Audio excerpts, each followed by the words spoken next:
صدر ٹرمپ نے ٹویٹر پر ایرانی صدر کو مخاطب کر کے کہا ہے کہ امریکہ کو دوبارہ کبھی دھمکی نہ دی جائے گا، ورنہ آپ کو ایسے نتائج بھگتنے پڑیں گے جو تاریخ میں کم ہی کسی نے بھگتے ہیں۔ ہم اب ایک ایسا ملک نہیں رہے جو آپ کے غیر منطقی اور تشدد آمیز لفظوں کو برداشت کرے۔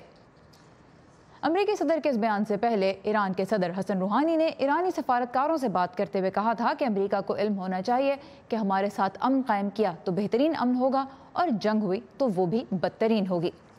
اس وقت مزید تفصیلات کے ساتھ ہمیں جوائن کیا ہے ندیم یعقوب نے۔ ندیم، یہ سخت جو بیانات ہم دیکھ رہے ہیں یہ کیسے وقت میں سامنے آئے جب امریکی وزیر خارجہ مائک پومپیو نے ایران سے متعلق ایک پالیسی خطاب کیا ہے؟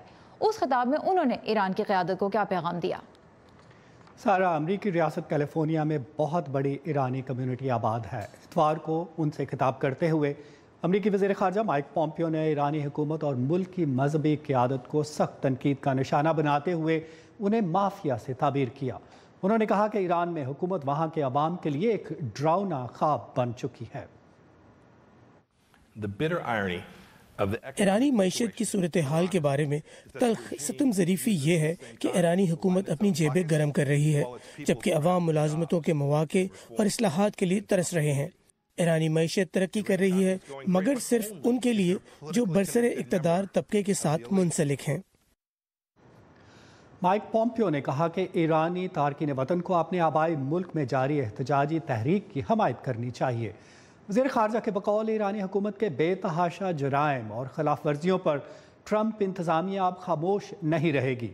وزیر خارجہ نے ایرانی حکومت پر الزام عائد کیا کہ وہ عوام کی دولت کو دہشت گردی اور دوسرے ملکوں پر اپنا نظریہ مسلط کرنے پر خرچ کر رہی ہے۔ ایرانی حکومت نے پچھلے 4 اشروں میں ایرانی معیشت کے تمام عناصر، خارجہ پالیسی اور سیاسی زندگی کو ایرانی انقلاب کے مقاصد کے لیے استعمال کیا ہے۔ انقلاب کے حصول میں ایرانی عوام کی خوشحالی، آزادی اور سیکیورٹی حکومت کے لیے قابل قبول حادثہ ہے۔ اس سال مئی میں امریکہ نے ایران کے ساتھ جوہری معاہدے سے خود کو علیحدہ کر لیا تھا۔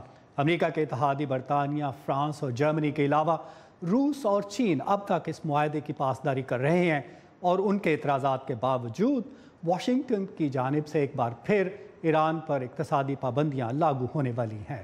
جی سارا۔